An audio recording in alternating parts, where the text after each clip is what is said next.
له وأشهد أن محمدا عبده ورسوله. اللهم رب هذه الدعوة التامة والصلاة القائمة آت محمدا الوسيلة والفضيلة وبعث الله من قام إنك لا تخلف الميعاد. الحمد لله رب العالمين.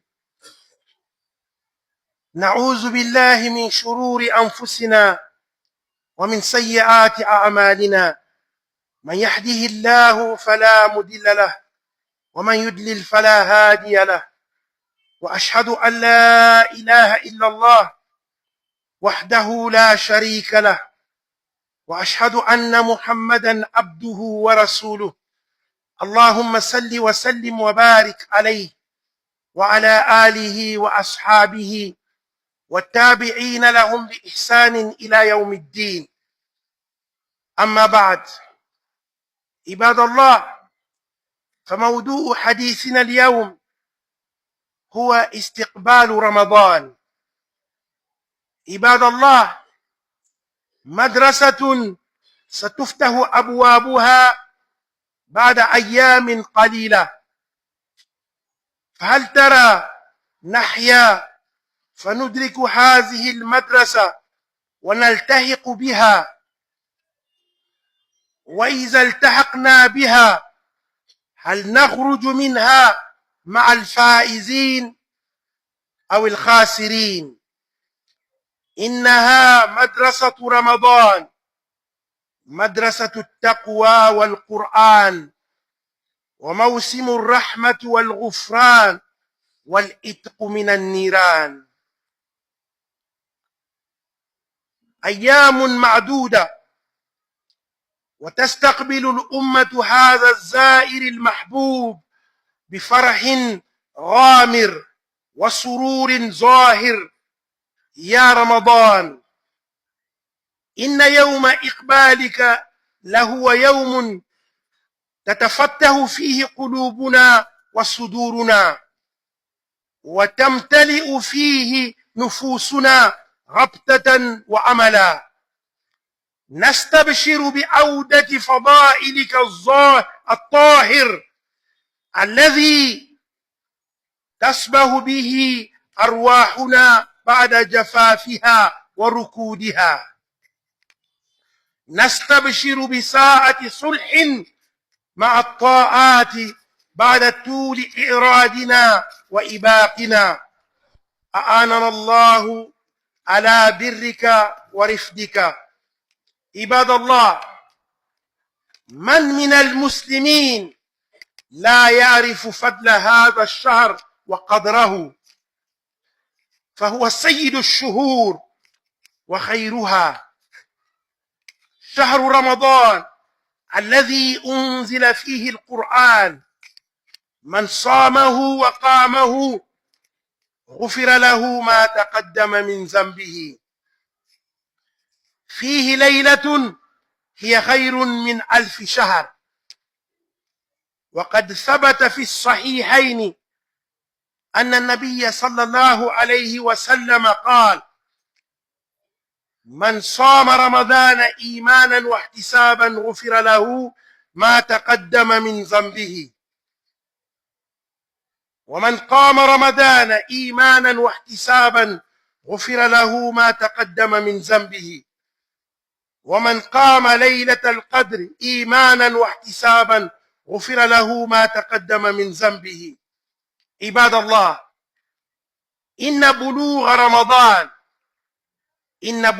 رمضان نعمة عظيمة وفضل كبير من الله تعالى، حتى إن العبد ببلوغ رمضان وصيامه وقيامه يسبق الشهداء في سبيل الله الذين لم يدركوا رمضان. فعن طلحة ابن عبيد الله رضي الله عنه أن رجلين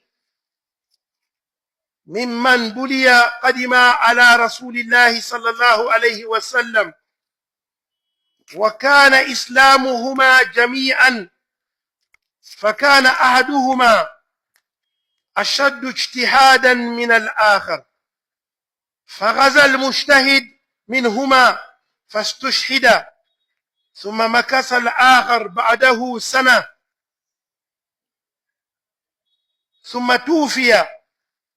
قال طلحة فرأيت في المنام بين أنا عند باب الجنة إذا أنا بهما فخرج خارج من الجنة فأذن للذي توفي الآخر منهما ثم خرج فأذن للذي استشهد الذي مات في الجهاد ثم رجع إلي فقال ارجع فإنك لم يأن لك بعد. فأصبح طلحة يحدث به الناس فعجبوا لذلك فبلغ ذلك رسول الله صلى الله عليه وسلم وحدثوه الحديث فقال من أي ذلك تعجبون؟ فقالوا يا رسول الله هذا كان أشد رجلين اجتهادا ثم استشهد ودخل هذا الآخر الجنة قبله. فقال رسول الله صلى الله عليه وسلم أليس قد مكث هذا بعده سنة؟ قالوا بلى. قال وأدرك رمضان فصام وصلى كذا وكذا من سجدة في السنة؟ قالوا بلى. قال رسول الله صلى الله عليه وسلم فما بينهما أبعد مما بين السماء والأرض فما بينهما أبعد مما بين السماء والأرض. رواه ابن ماجه وصححه الألباني. الله أكبر. عباد الله, chers frères musulmans, louange à Allah, Seigneur des mondes. Nous cherchons refuge auprès d'Allah contre les mal de nos âmes et nos mauvaises actions. Celui que Allah guide, nul ne peut l'égarer, et celui que Allah égare, nul ne peut le guider. Je témoigne qu'il n'y a de Dieu qu'Allah. Je témoigne qu'il n'y a de divinité digne d'adoration en dehors d'Allah, l'unique et sans associé. Et je témoigne que Muhammad sallallahu alayhi wa sallam est son serviteur et son envoyé. Que la paix et la bénédiction d'Allah soient sur lui, sur sa famille, ses compagnons et sur tous ceux qui le suivent jusqu'au jour de la rétribution. Chers frères musulmans, notre thème d'aujourd'hui est l'accueil du Ramadan. L'accueil du Ramadan. Serviteur d'Allah, une école va ouvrir ses portes dans peu de jours. Voyez-vous que nous soyons en vie jusqu'à atteindre cette école? Est-ce que nous allons l'intégrer? Et quand nous l'aurons intégré, est-ce que nous allons en ressortir avec les gagnants ou avec les perdants?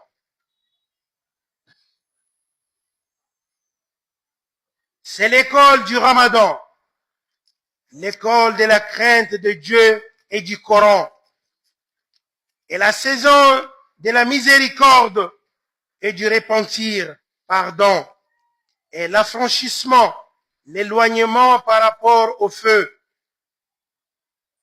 Dans quelques jours, la communauté va accueillir ses visiteurs aimés avec une joie débordante et un plaisir manifeste. Ô Ramadan, le jour de ton accueil est un jour pour lequel nos cœurs et nos poitrines s'ouvrent et dans lequel nos âmes nos âmes se remplissent de la grâce et d'espoir. Nous nous réjouissons de ton retour. Nous nous réjouissons du retour de ton air pur, dans lequel nagent nos âmes après leur sécheresse et leur immobilité. Nous nous réjouissons du moment de réconciliation avec les adorations après notre long évitement et notre longue fuite. Qu'Allah nous aide pour l'obtention de tes bienfaits et de tes dons. Serviteur d'Allah, celui qui parmi les musulmans ne sait pas les faveurs de ces mois et qui les value. Il est le chef des mois et le meilleur d'entre eux.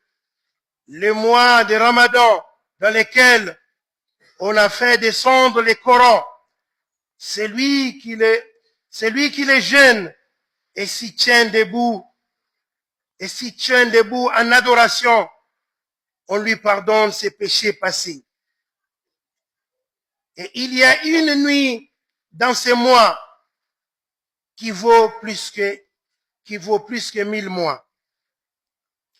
Il est établi dans les deux authentiques, Bukhari et Muslim, que le messager d'Allah sallallahu alayhi wa sallam a dit: quiconque jeûne le Ramadan avec la foi et l'espoir d'une récompense, on lui pardonne ses péchés passés.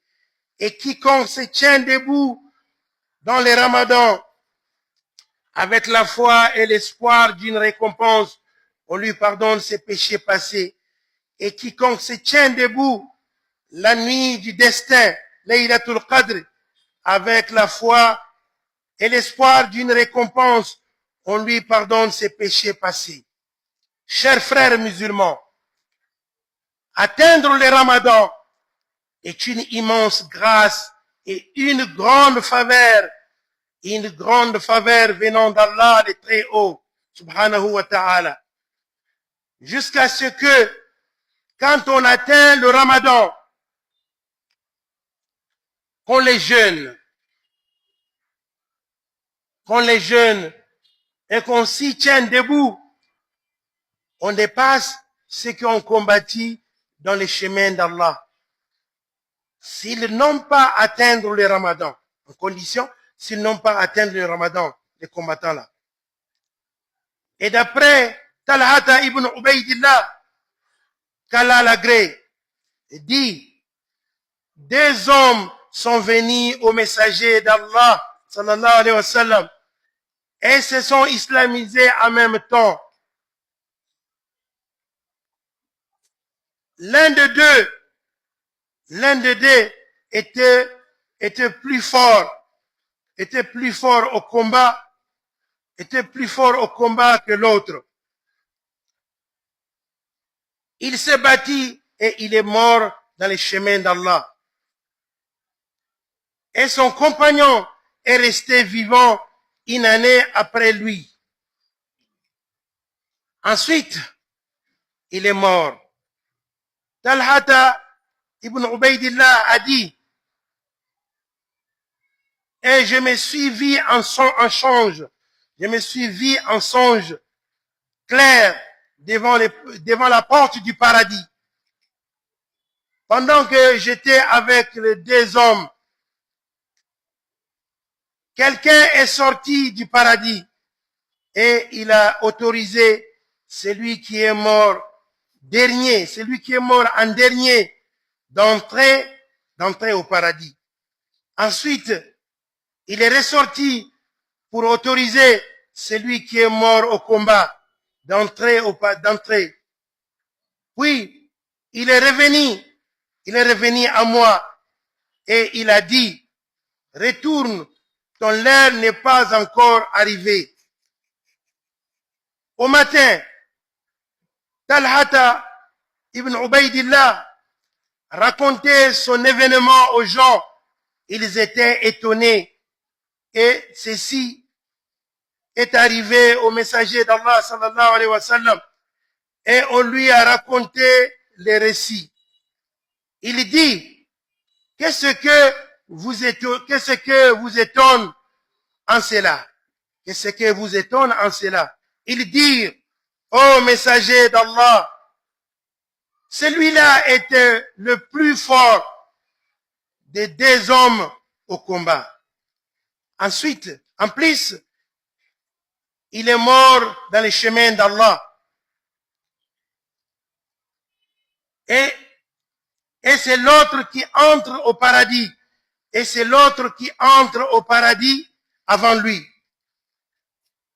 Et le messager, sallallahu alayhi wa sallam, dit, l'autre n'a-t-il pas resté en vie une année de plus? Il dit, si.